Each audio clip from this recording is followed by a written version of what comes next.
સુરતની દિકોસંબા mercantile cooperative bank ફરી વિવાદમાં આવી છે. મહિલા કેશિયર દ્વારા ઉઠાવ્યા ગંભીર સવાલ.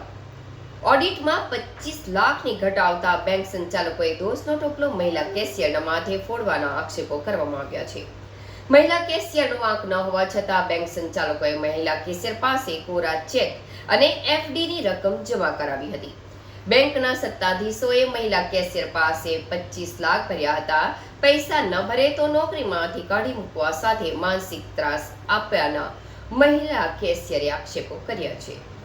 સુરત જિલ્લાના કોસંબા સ્થિત દિકોસંબા મર્કન્ટાઇલ કોઓપરેટિવ બેંકમાં મહિલા કેશિયર તરીકે નોકરી કરતા અંકલેશ્વરના સિસોદરા ગામના દિવ્યાબેન રણા નોકરી કરી રહ્યા હતા.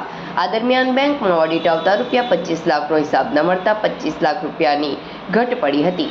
જે ઘટના દોષનો ટોપલો મહિલા કેશિયર પર દિવ્યાબેન પર નાખવામાં આવ્યો હોવાનો આક્ષેપ તેમના દ્વારા કરવામાં આવ્યો છે. વધુમાં તેમણે જણાવ્યું હતું કે બેંક ચેરમેન અને ડિરેક્ટર આ બાબતે જવાબદાર છે. તેમના દ્વારા મારો કોઈ વાંક ન હોવા છતાં મારી પાસેથી કોરા ચેક લખાવી લીધા હતા. તેમજ એફડી પણ કોઈ પણ જાતની જાણ કર્યા વગર જમા કરી દીધી હતી અને બળજબરીપૂર્વક ડરાવી ધમકાવી ₹25 લાખ મારી પાસે ભરાવ્યા છે. તેમજ રૂપિયા ન ભરે તો નોકરીમાંથી કાઢી મૂકવા સાથે માનસિક ત્રાસ પણ આપવામાં આવ્યો હતો. આ અંગે દિવ્યાબેન રણા દ્વારા બેંક કૌભાંડ મામલે મહિલા કેશિયરે ગૃહમંત્રી સહિત પોલીસ મથકમાં જાણ કરી હતી. તો કોસંબા પોલીસ મથકે અરજી આપી હતી. ત્યારે ખરેખર આ મુદ્દે પોલીસ તપાસ થાય તો જ સત્ય બહાર આવી શકે તેમ છે.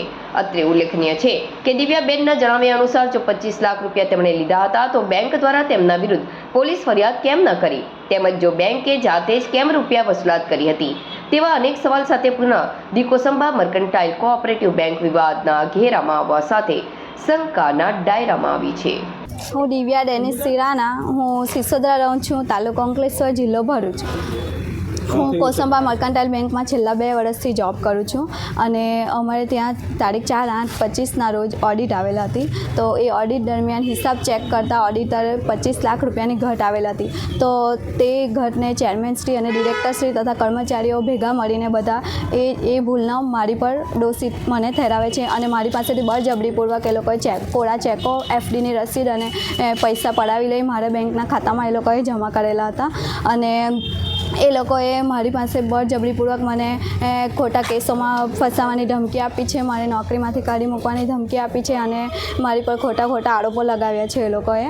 અને મારી એટલી અરજ છે સરકારશ્રી અને કોસંબાની જાહેર જનતાને કે આ પક્ષમાં જે ન્યાય મળે અમને અને આ જે ફોજદારી ગુનાઓ જ્યાં ચેરમેનશ્રી અને ડિરેક્ટરશ્રીઓએ કર્યા છે એમની પાછળ કડકથી કડક કાર્યવાહી કરે અને આગળ તપાસ હાથ ધરાવે.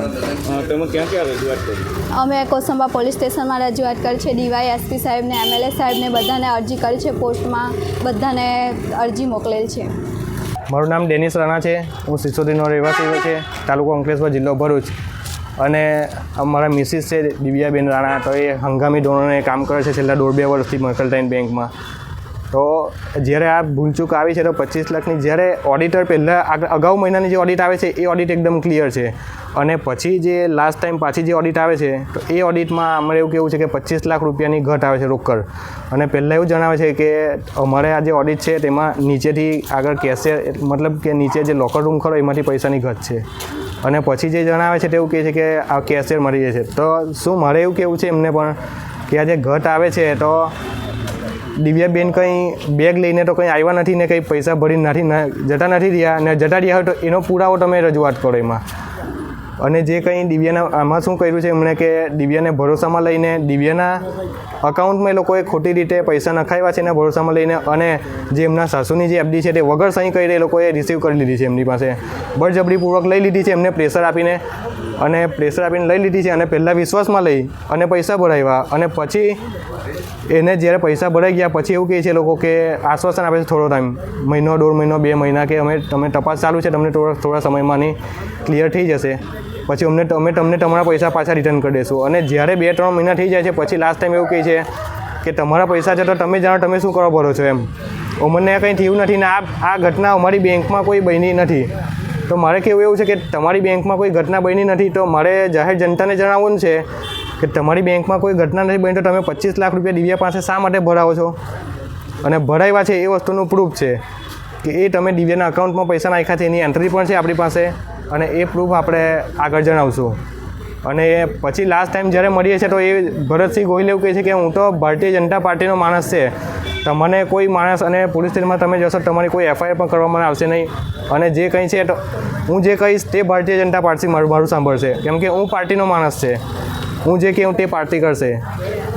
તમે જે કહેવું તો મારી માંગ એ જ છે કે બસ આપણે આ જે કંઈ ઘટના છે એની પછાડી પૂરેપૂરી તપાસ ચાલે, સીબીઆઈ તપાસ ચાલે, એલસીબી ચાલે, અને પોલીસ સ્ટેશનમાં પણ આપણે અરજી કરી છે તો એનો જલ્દથી જલ્દ અને ટૂંક સમયમાં એનો નિકાલ આવે, અને મારી જે મિસિસની ઉપર જે આ લોકોએ ખોટી રીતે આ લોકો કેસોને કરે છે એને અટકાયત થાય, અને એમનું જે નામ અને ખરાબ કરે છે એની બેબી, મારી બેબી જોડે જે કંઈ આજે મારી બેબી પણ નાની છે તો એના રિલેટેડ અમને આજે આટલી તકલીફ પડે છે તો એનું પણ સોને મને એ આજે મેન્ટલી ટોર્ચર એટલી થાય છે, આ લોકો એવી ટોર્ચર કરી છે કે એ છેલ્લે ઘરે આવીને રડે છે કરે છે કે મારે શું કરવું એમ.